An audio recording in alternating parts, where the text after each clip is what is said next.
Welcome to Transforming Worlds. In this podcast, I speak to Michael Haupt. Michael is a certified Strategic Foresight Practitioner, speaker, advisor, and executive director of Project 2030, a collective aiming to co-create a thriving world. With expertise in strategic foresight, Michael helps shape the future by tracking emerging technologies and societal shifts. He writes extensively on Society 4.0 and the transition from extractive parasitic growth to thrivability growth in a series called Postcards from 2035.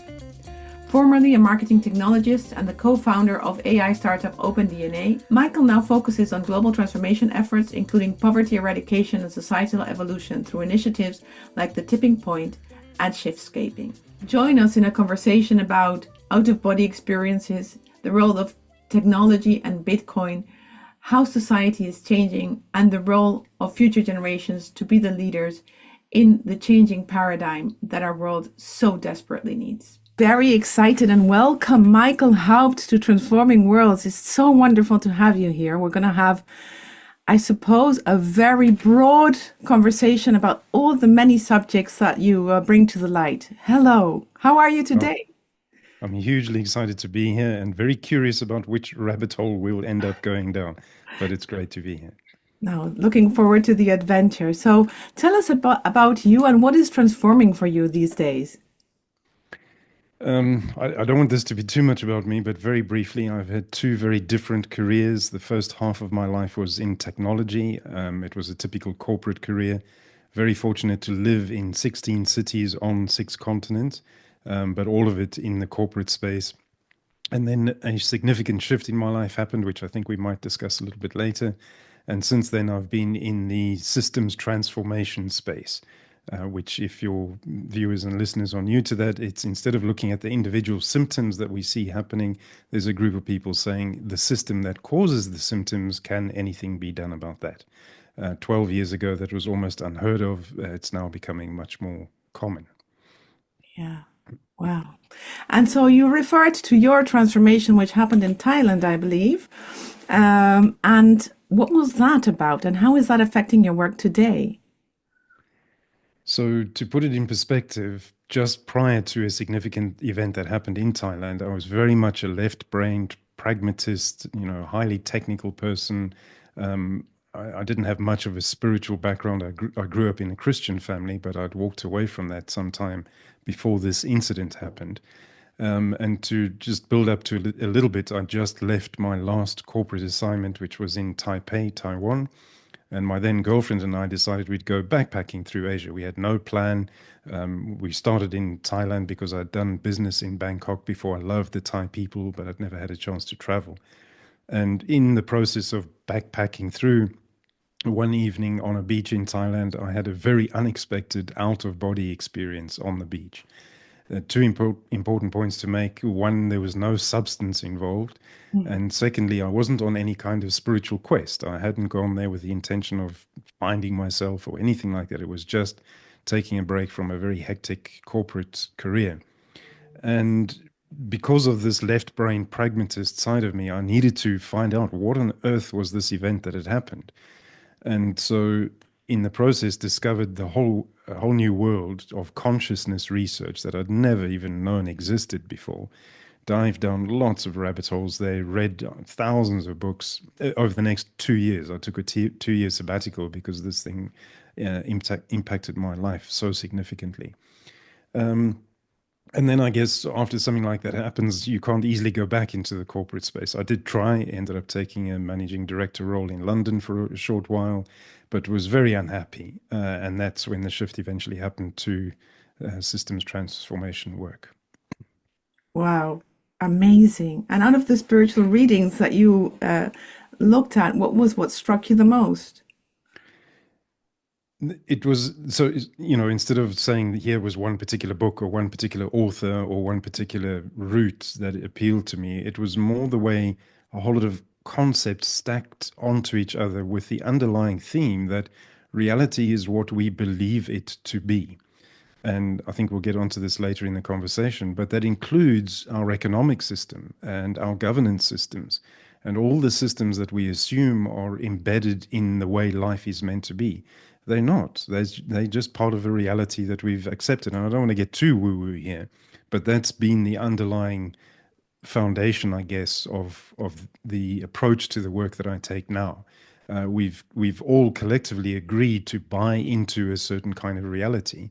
And once we recognize that, we can choose to buy into a different reality. And I think that's happening anyway. But anyhow, let's There's no limit to woo-woo in this world because we are in a woo-woo time. This is exactly what we're all starting to realize, right? That we have a consensus reality, which we willingly participate in, but it's not the only way to go about life, and it's not the only way to go about things. And it's interesting, like in your case, it's like both the macro and the very personal connect, because you come from having worked with systems in the IT, so information technology domain, and now you're confronted with looking at the broader system that is less about ones and zeros and less binary and much more colorful and interconnected, as you probably already kind of perceived in your corporate world, but couldn't quite bring home in a way that you were able to do on the beach in Thailand. And that prompted a big change, which I think is you are ahead of most of us, but it's really about the change that humanity is going through, right? So you talk about shiftscaping these days, but this is really your personal recount of that journey and of that story. So that's why my question was about what was resonating, because I think that it's much more about kind of finding those frequencies and those spaces where we can give words or meaning or significance to this experience that you relate. How did your environment react when you told them, look, this is happening to me? I mean, you don't go to people and say, hey, I had an out-of-body experience. How It's was a very that like? perceptive question. So, firstly, my then girlfriend, who we both loved each other immensely, we couldn't be in each other's presence anymore. So, sadly, our paths diverged for very different reasons, but all related to the out-of-body experience. And then I fortunately very quickly learned that I couldn't speak as openly as I wanted it to. Yeah. Most people thought I'd completely lost the plot, which I think I had, but they assumed I'd lost all the marbles, as many of them said. But if I may pick up on one other thing you mentioned, so you said something about maybe I'm ahead of others, and I want to challenge that because. So, firstly, the second thing that happened in the out of body experience was I received a crystal clear download of some kind of future society, the one that many of us are talking about now. And it was in immense detail. And what I did was end up spending the next 3 days without sleep, just writing down as Yes. memories of this download came back. I wrote and wrote and wrote and wrote. Now, what amazed me is that since then, I've met many, as in dozens, perhaps hundreds of people who've had a similar experience. And when I asked them, what did you do about it, the vision, the download, whatever you choose to call it?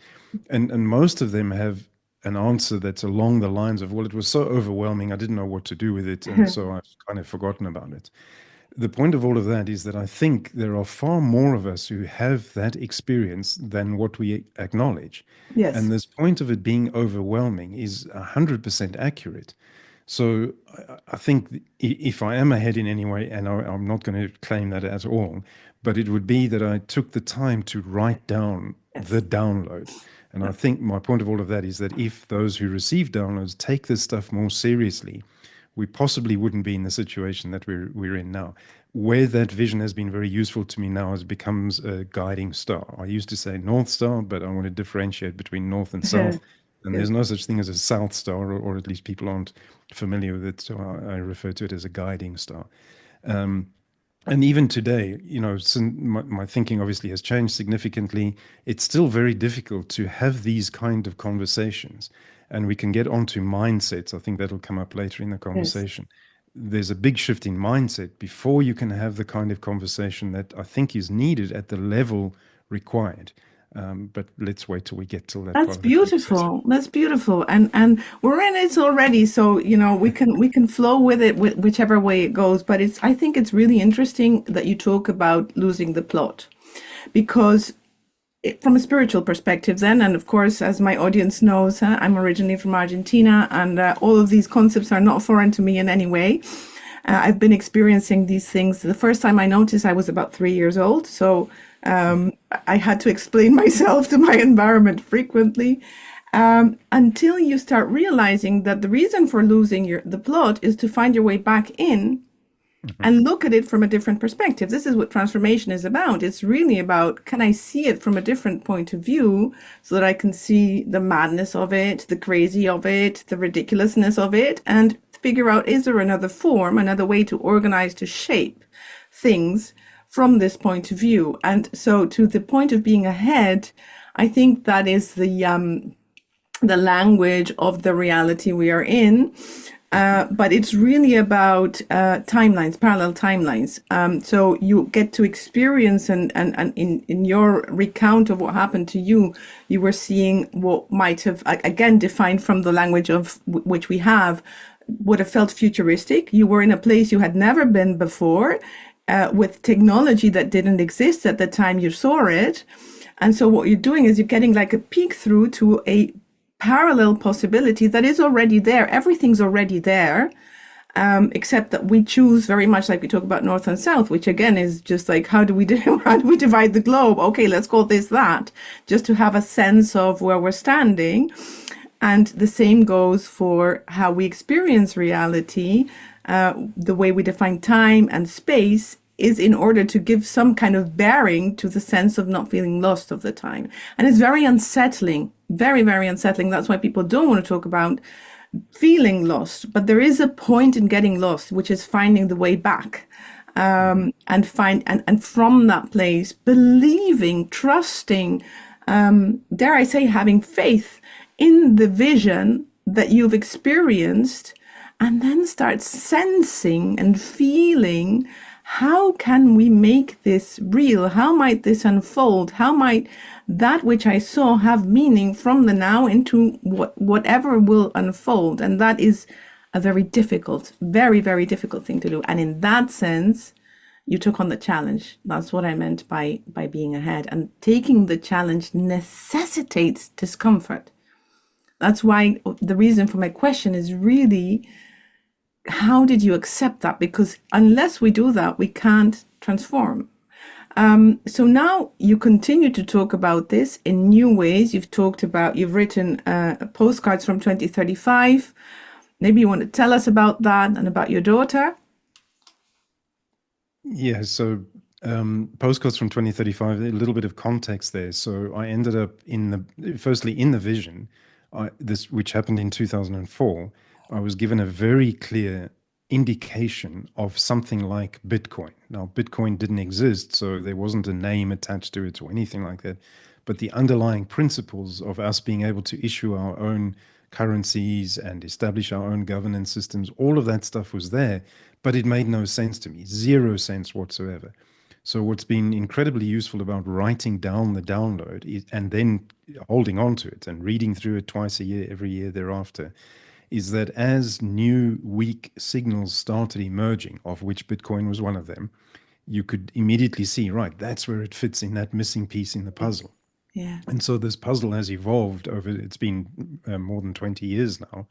And that in itself has been a miracle, seeing the unfolding of, I now refer to it as the evolutionary impulse. There is definitely a force or a cause or whatever we choose to call it, happening behind the scenes. And when you can visibly see it unfolding, it's profound. It shatters your entire view of reality. And apologies, I went off down a bit of a tangent there, so I've forgotten where you were going with your next No, question. but it's all related, so it's wonderful, and it's good that you talk about the evolutionary impulse, because I asked you about your own evolutionary impulse, namely your daughter. Right. Again, just two pieces of context there. I am now a solo dad to a daughter who will turn 21 years old in 2035. Yes. And that's the relevance to the name of Postcards. But before I go there, the reason she's so important in my life is because I've previously been through 2 marriages, both of which broke down because of this idea of children. So naively, I said at the beginning of both marriages, we can get married, but I'm really not keen on children. And my argument is, whether it was right or wrong, is that I believe the world is a messed up place. And if that's true, why would you want to bring a young, defenseless person into it? Yes. So the theoretical agreement prior to getting married was, yes, okay, we understand. And then what I found out later is that something happens in a woman's body, and the drive for procreation outweighs any kind of theoretical agreement that might have been entered into before. So we couldn't navigate the tension, and both marriages ended. So up until that point, I had no children, none that I knew of anyway. And then the universe, out of the blue, said, well, it's time that you have a child. So shortly after the second divorce happened, I was heartbroken, came through to where I live now, had a fling with somebody who lived here. That didn't end well, and so now I'm the sole dad to her. And basically, she turned me 180 degrees from somebody who was an extreme critic of the system. I could list 1,000 things of what was wrong with the world and everything in it, and to now saying, well, by your own admission, you've brought somebody into a broken system. What are you going to do about it? Is there anything that you can do about it? What accountability are you going to accept for bringing her into this space? I also have very different beliefs nowadays about how, pardon me, how children choose their parents as soul beings, but we can go into that separately. So the point is now that normally a parent gives their kid a special gift on their 21st birthday. And the most special and meaningful gift I can think of giving her is some kind of physical manifestation of the future vision of a society that was given to me way back in 2004. So that's the physical work that I'm doing in this little valley of 25,000 people where we live. The intention is to create some kind of living laboratory of the many visions. It's not mine. There are many that are emerging around the world, and many of them are finding it difficult to describe what they mean because there's no physical manifestation of what many of us can feel in our essence, in our DNA. It's music to my ears because, as you said, it's not yours, but you chose to listen to it. And that is the choice we have as human beings, as stewards in this planet, to say, I'm going to do something about it. I'm not going to ignore it. I'm going to allow myself to get lost and ask myself questions and really wonder what might be. And then that vision, which is not yours, the muse is knocking on everyone's door in many, many different ways. I mean, presumably in your case, the wonderful women in your life who ended up leaving your life were trying to tell you the same thing that finally your daughter managed to tell you. And so it's still the same message saying, knocking on Michael's door here, trying to get through. And then suddenly it does. So that's why it's so important that we make room for that. And importantly, I want you to, for our audience, clarify the difference between physical and material. So when you talk about postcards from 2035, you will gift your daughter on her 21st birthday a physical manifestation. But what does that have to do with materiality in your view? You ask very probing questions that could end up in a 3-hour conversation. So before I answer the question, we touched a little bit on mindsets. Yes. And I believe that there are 9 important mental Yes. models to have before we can have the level of depth of conversation that I believe is necessary in this space. And sadly, I've found many people who have one of the important 9, but I haven't yet found anybody that has a well-developed mental model of all 9 of them. And as a result, I'm putting a program together for anyone who's interested in exploring it a little bit further. I'm not punting it in any way. I'm just mentioning that, this is how seriously I take this stuff. Yes. So one of the mental models is the evolution of consciousness. And without going into too much detail, we've been through 4 major evolutionary transitions in the way the human mind thinks. And we are right now nearing the end of material consciousness, and we're about to make a leap into what I'm referring to as morphic consciousness, only because I needed a word that started with M to match all the other M's of the other forms of consciousness.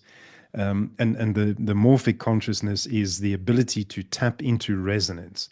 So, the ability to read somebody's thoughts, the ability to communicate with trees and animals and mycelium networks. We're not there yet, but if you look at the way consciousness has developed, that is the direction in the trajectory that we're busy following. And so to me, there's a big difference. This is a long-winded way of answering your question. Something that's material belongs in the material form of consciousness, whereas something that's physical has manifested itself, and it could have been from a different form of consciousness, but you can see it, feel it, touch it. The difference is subtle, and unless you've understood how consciousness has evolved, it may sound as if I'm describing the same thing, but maybe we can leave it at that for now.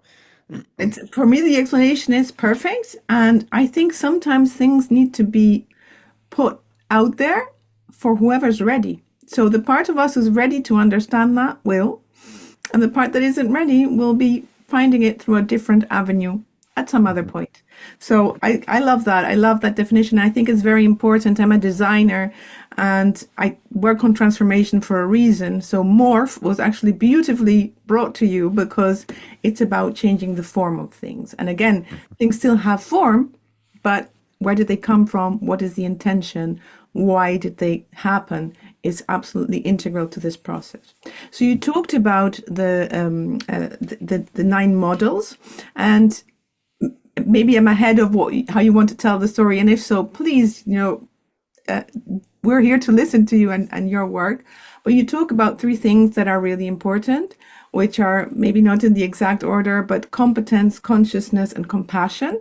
So can you talk about those?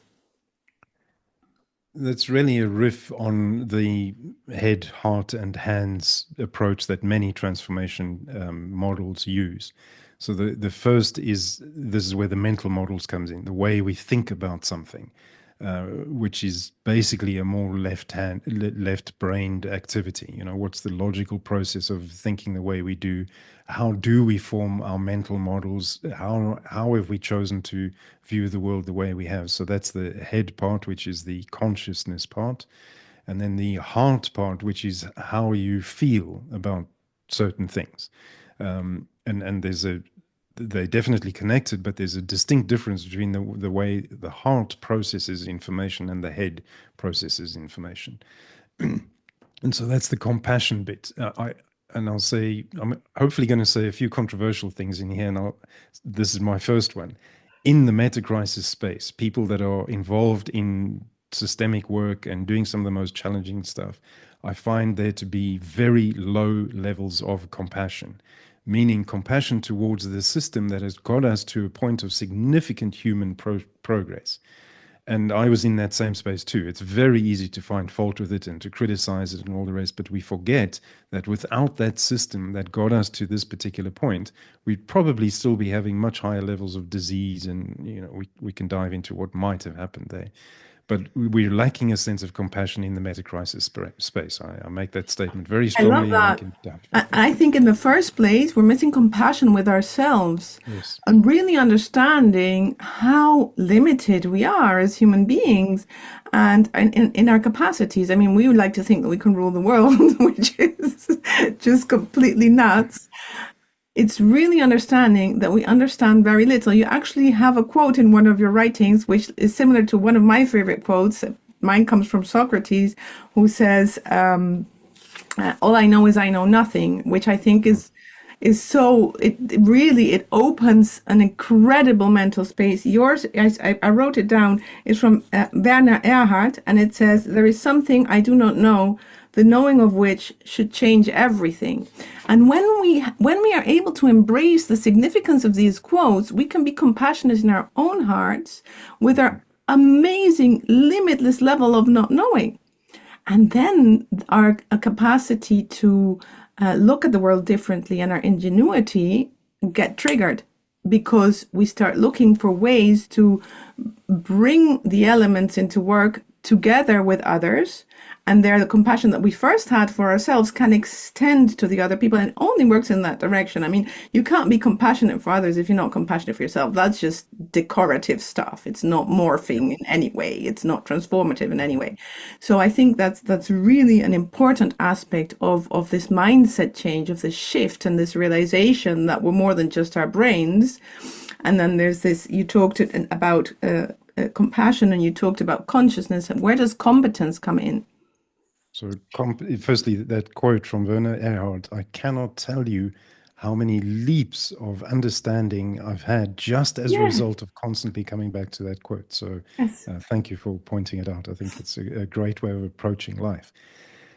Okay, so the final C, which is competence, relates to hands. How do we do this? What skills and capabilities do we need? And partly where this is coming from is having spent now more than 12 years in the systemic change space, in the meta-crisis space. I'll make another controversial statement, and most of the people, the controversial statement is this: most of the people who have their hearts in the right place have absolutely no competence whatsoever, because they haven't understood the coordination systems that are happening within material consciousness and the coordination systems that we're moving towards in morphic consciousness.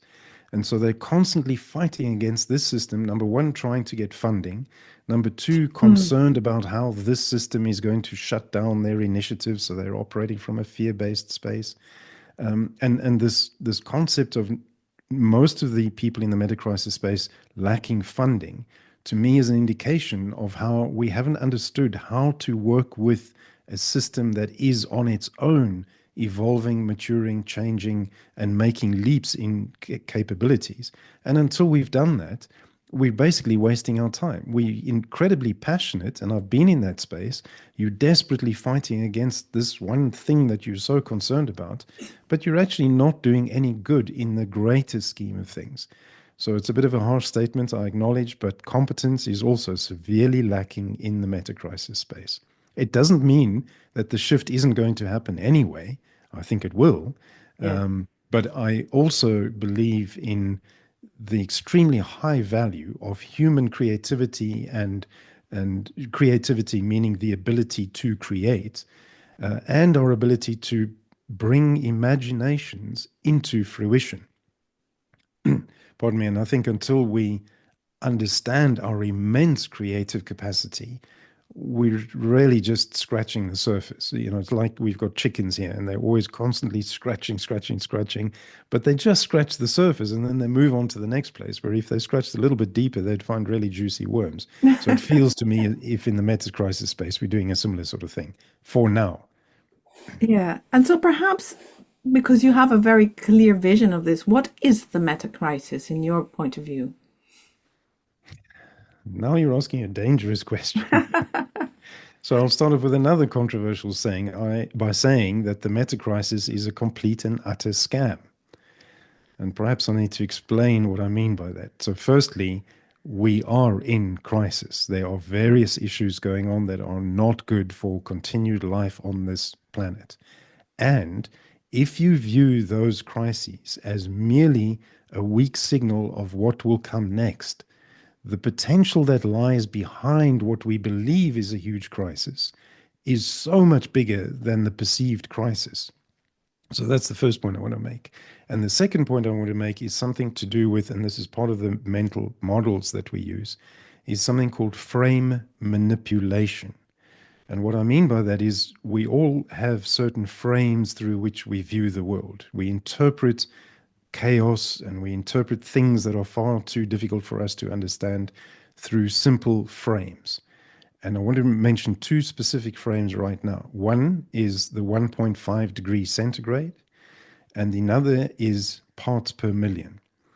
Those two numbers on their own are completely and utterly meaningless. And I say that because if you understand the large cycles of climate and weather and forces that shape what we've distilled down into a little figure called 1.5 degrees, and we've done the same with carbon, those two narrowing down of two arbitrary numbers is a manipulation of the way through which we view our current reality. And for me to be able to say that, I've had to read thousands of research papers that say exactly the opposite of what mainstream media is claiming around carbon and around climate.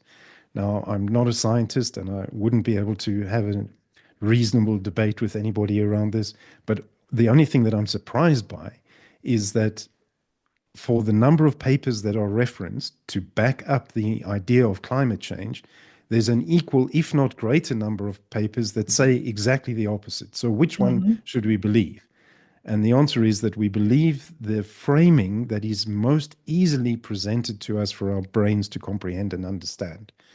And so there's thousands of us running around with the best intentions, concerned about those two numbers, parts per million of carbon in the atmosphere and the number of degrees centigrade that the planet is warming by. But we've been manipulated. And until we can get to the space of acknowledging that manipulation, our human creativity and ingenuity is being intentionally channeled and funneled down pathways that are not making a greater good. There's lots to unpack there, but let me stop there. Am I rattling cages sufficiently yet of your Oh, listeners? yes, you are. I mean, even for me, and that's a hard thing to do. So there is a saying that says, the mind is a powerful servant and a terrible master. And I think that what you're saying goes to that point. We are the victims of our own reductionistic thinking, of our own left brains, which, as you said, they've brought us really, really far.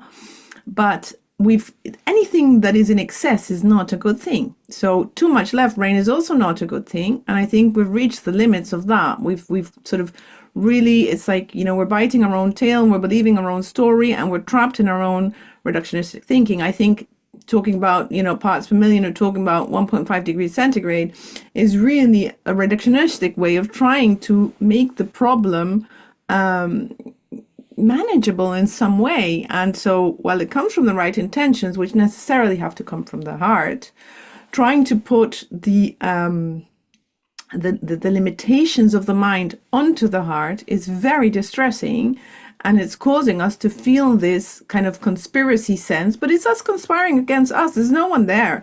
I mean, famously, I think it was Barack Obama who said, finally, I'm the president of the US, I'm the most powerful man on earth. Now I'm going to know who's manipulating us. And he's like, oh, there's no one there. So there really is no one there. It's just that we're believing our own stories, which brings us to creativity and imagination and thinking about how might those stories take new forms? How might we reinterpret? How might we reimagine? How might we redesign and sort of free ourselves from these cultural narratives that have become very dominating and that essentially sell us an idea of the truth, which is non-existence. There is no such thing. So, but it's our own neediness. It's our own. We're still in kindergarten in terms of evolution, and so it's the moment where we're breaking through that. How do you deal with that? How do you deal with the concepts of normality? How do you navigate the cultural narrative when you're trying to do regeneration? And of course, the traps that you talked about from sort of head, heart, hands, or consciousness, compassion, and competence apply to you. So how do you deal with that? How do you free yourself from that?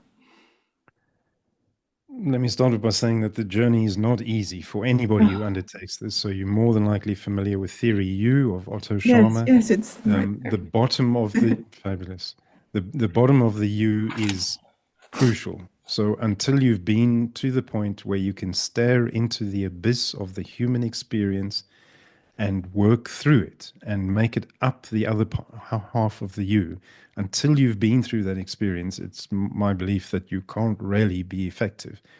Now, there's coming back to the meta crisis being potentially a scam. There's a lot of people operating within that space who haven't been to the bottom of the U. And so they're like the chicken that's scratching the surface. They're responding in a very deep and committed manner, but what they're responding to is a very small matter. Yeah. And it's part of why I say that the 1.5 degrees in the parts per million is scratching the surface, because once you've been to the bottom of the U and seen the interconnectedness of all the various systems that we're dealing with and all of the systems that supposedly we have to change, you reach the point of realizing this is an utterly impossible task, and there is nothing that anybody can do to change any of those systems. This picks up on the point that Donella Meadows made very Mhm. strongly, that the system determines behavior. And so I push back very strongly on anybody who says that any action I can take as an individual is going to significantly reduce the number of parts per million or the 1.5 degrees, because the system that determines my behavior within that Yes. system is much stronger than anything that I can do on an individual basis. So that's the reason for my pushback a little, that we have any form of personal accountability around the system as we know it. There are lots of other things that we can do, and we can get onto that. But trying to address parts per million or 1.5 degrees centigrade is a completely nonsensical thing to do. And I'll say that quite strongly. At the same time, and because you are in the African continent, I have to say this, that moving away from the norm is very dangerous. We are a herd species, and very much like in the African savanna, when you are a herd species, you stick to the herd, because the moment you stand outside of it and criticize the system, you're eaten by your natural competitors and by your natural, by the lions out there. So it's a very risky thing to do, to say, hey, I'm looking at the system, I'm seeing the crazy of the system, but when you call it out, you are positioning yourself outside of it, which necessarily means that we need to start creating new networks, new herds, in order to have this sense of not being unnecessarily exposed, by helping one another and seeking complementarity with one another. And that's part of the work that you're doing. And you talk a lot about the role of future generations in this.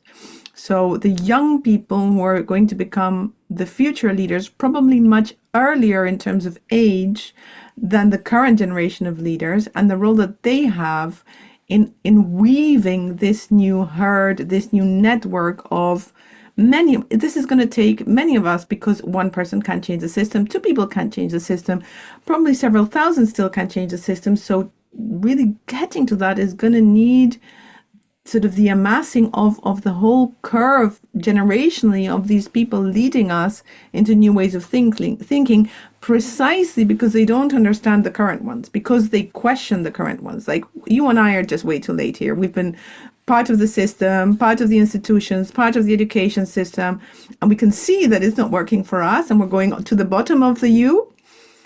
But the next generation is watching us do that and saying, well, that's not a way to live. How might that unfold? In order to have this conversation, if you don't mind, I'm going to bring another mental model in. And that mental model has to do with the rise and fall of civilizations. So there've been about 26, let me use the word correctly, it's not civilizations, it's empires. So there've been around 26 empires that have been deeply studied by historians, where they've written massive tomes of books. And then there's something called cleodynamics, which takes a data-driven view of each of those empires. And what comes out of that data-driven view is that there are very specific cycles that each of those empires go through. It consists of 7 stages. They're very well defined. And so a piece of work that I've done is to apply those patterns to our cycle of globalization. So we're currently living in a global empire, and we have followed those patterns remarkably accurately and precisely. And what it shows us is that we're at the end of, we're either in stage 6 or 7. 7 is the simultaneous fall and emergence of whatever comes next, because the beautiful thing about these cycles is that it shows that the end of empire is not the end of everything. There's always emergence that follows the end. The reason I introduced that as a mental model is to shift our thinking around the fact that we can do anything about a system that on its own will come to a natural, graceful, evolutionarily predictable end. What we could and should be doing instead, particularly as far as children and future leaders are concerned, is to focus on the weak signals of what emerge also as a natural evolutionarily outcome, and teach them to, or at least show them, because I think they know that it's in their DNA already. My daughter thinks very differently to the way I do. And I'm trying to understand what that difference is and to encourage her. You know, my parents, if I thought differently, I'd be beaten, literally, with a wooden spoon or a belt.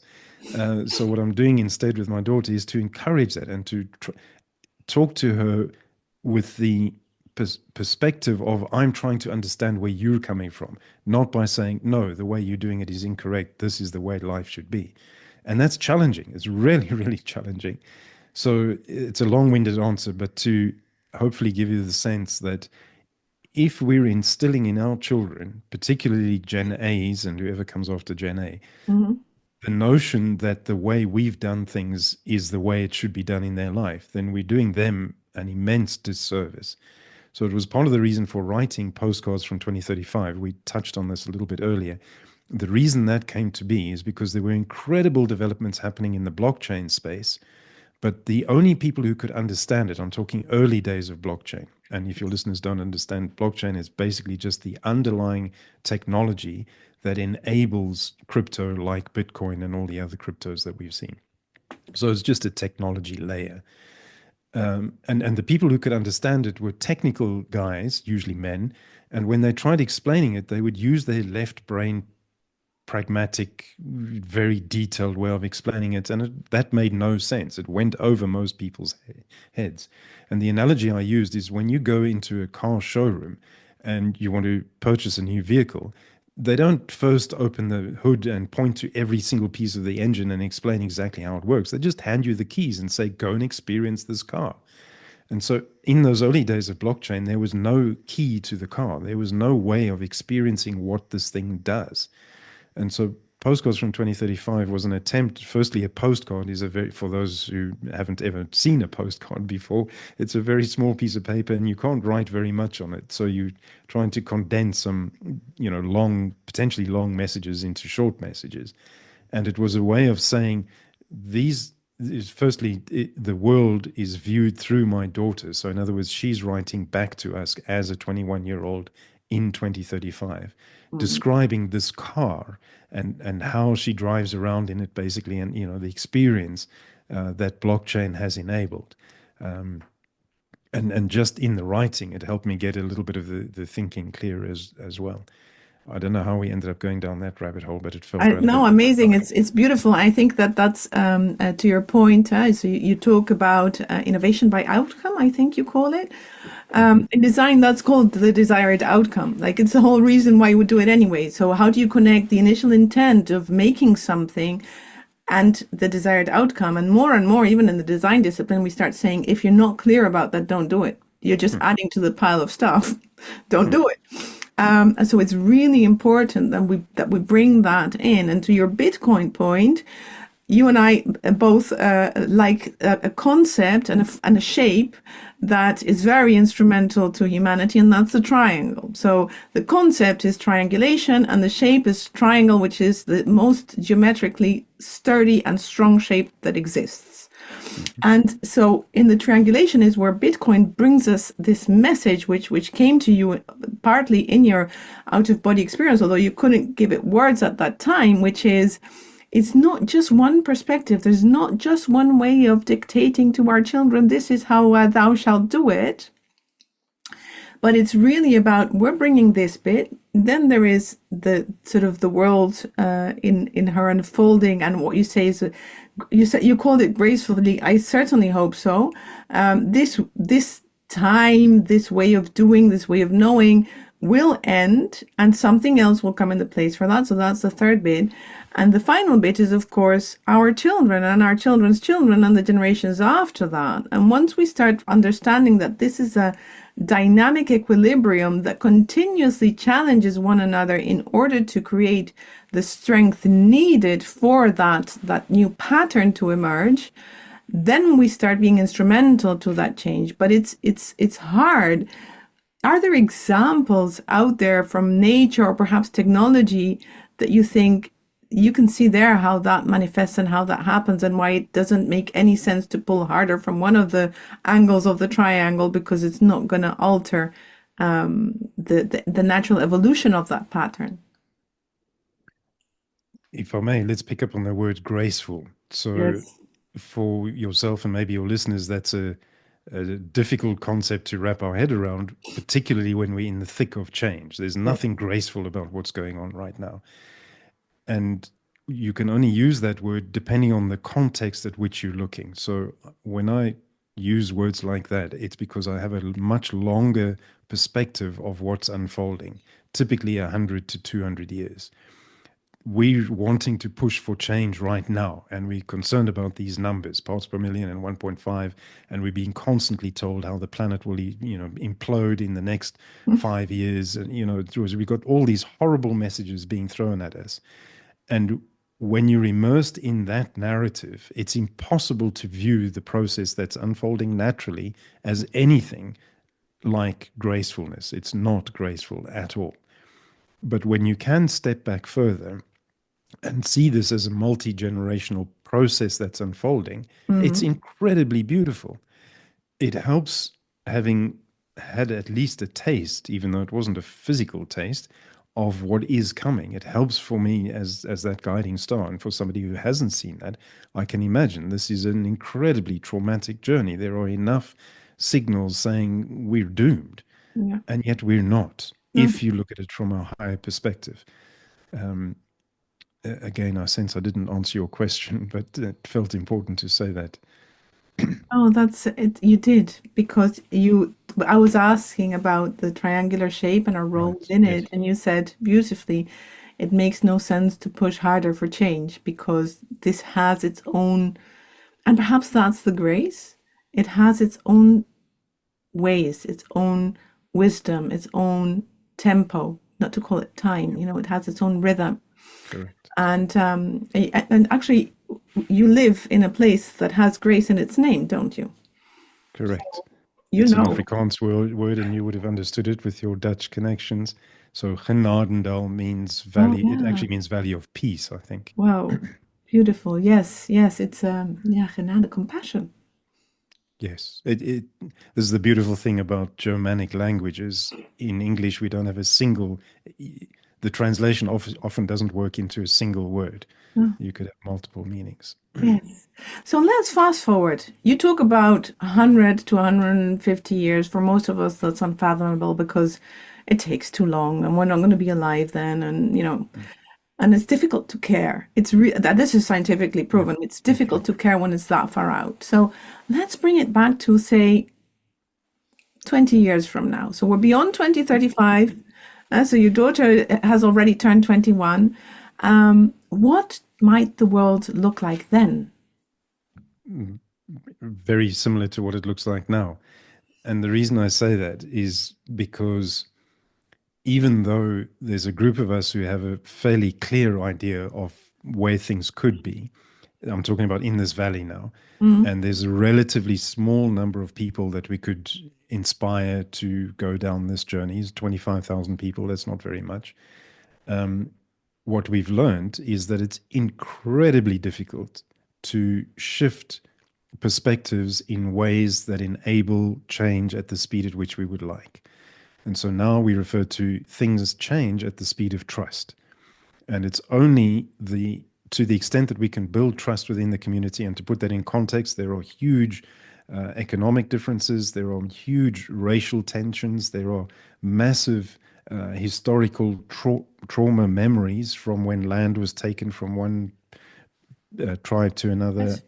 So there are many, many issues that need to be addressed in the space of trust building, and that just doesn't happen overnight. So you can issue a token here, and very few people are going to come and accept it. One, because there's no way for people to spend it. And the reason I'm jumping to a token is because invariably people are describing different complementary currency systems and so on.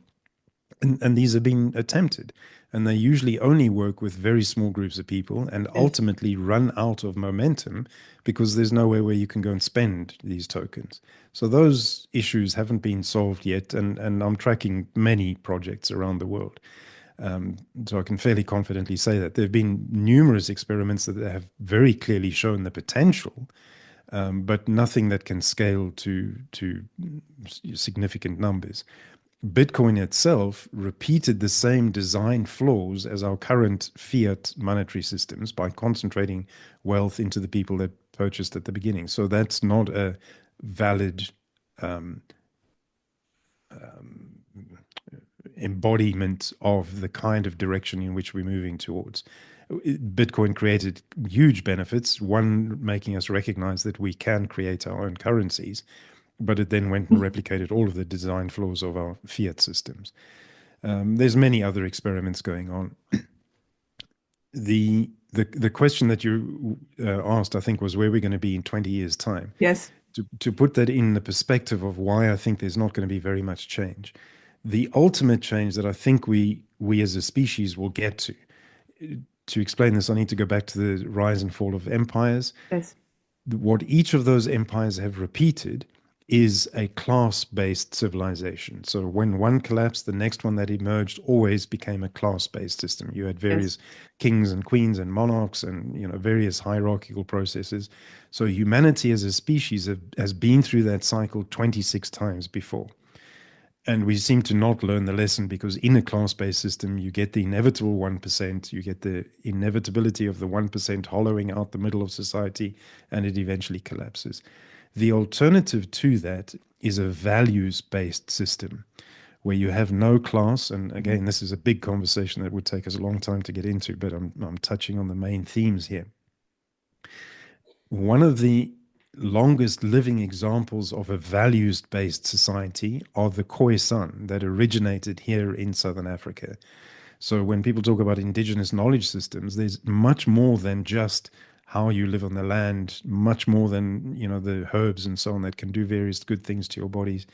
There's a deeper understanding of how we live together as a group of people, how we establish governance systems that emanate from a values-driven system. Those lessons are incredibly difficult to wrap our head around, particularly since we've been through 26 empires that were soundly immersed in class-based thinking. So I don't think the reason I say we're not going to see anything in our lifetimes is because it's going to require a number of generations to slowly immerse themselves into this form of thinking. And then you'll see systems emerging at a significant scale where in 100 or 200 years' time, we'll be able to look back and say, wow, look at that transition from a class-based civilization to a values-based civilization. But in 20 years' time, you won't see sufficient progress in that direction, only because we're looking at it at such a vast scale. So I know I'm going to ask a provocative question. Do you think that the way you answered this question might be similar to how you were feeling before you went to Thailand? No, good Lord, no. Meaning, perhaps there's a quantum leap ahead of us. Perhaps there is a moment where we get it. Thanks to Zoom for those. Yes. We got some nice fireworks on screen for those of you who are listening. Well, I specifically did that because you've nailed it. So in the metacrisis space, we are trying to create systems change or trying to create, you know, whatever it is that we're trying to do. But it's deeply immersed in the way we currently think. And very few in this systems change space have even an inkling of an idea that there's going to be a leap. There's going to be a jump that's so different to what and we're not going to see it. It is the next generation that's coming along. They are going to build on all the mistakes that we've made. They're going to take advantage of the latest technology that's available with a very different DNA. They are arriving with a different DNA. I can't explain that any better than those words that I've just used, but they will be the ones that make that leap. And they can't make the leap without the preparatory work that we're doing. So it doesn't mean that the work in the meta-crisis space is wasted. But we mustn't for a minute believe that we can engineer this leap. That's just not going to happen. Oh, we're vested in the old system. We're part of the old system. It's how it works. You know, I live in the forest, and the forest is continuously in that dynamic. So there's parts of the forest dying, and there's parts of the forest being born. And so the old parts cannot be part of the new, but they're instrumental for birthing the new. And that's, you know, understanding the level of service that takes is very important for allowing what wants to come through, as you said, looking for those weak signals, etc. So my final question to you is, I like to say that we can't look at the future thinking that we have answers, because we don't. We've never been there. So we can look at the future with the questions we have. And that necessitates that we go through what is called a quest for questions, which is a tool that I use also working with clients and that I've written about. What will be our next question?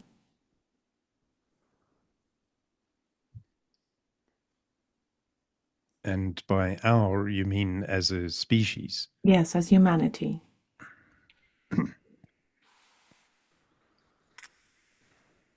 What comes next? Wow. And what might that open? For me, it's because it's a question I have carried for a while. It opens up a hunger for, or an expectation for, whatever comes next. It's almost, I was going to use the word resignation, but it's not resignation. It's an acceptance that whatever is ending is a very necessary part of making space for what's emerging. Yes. And so it's a subtle shift of focus.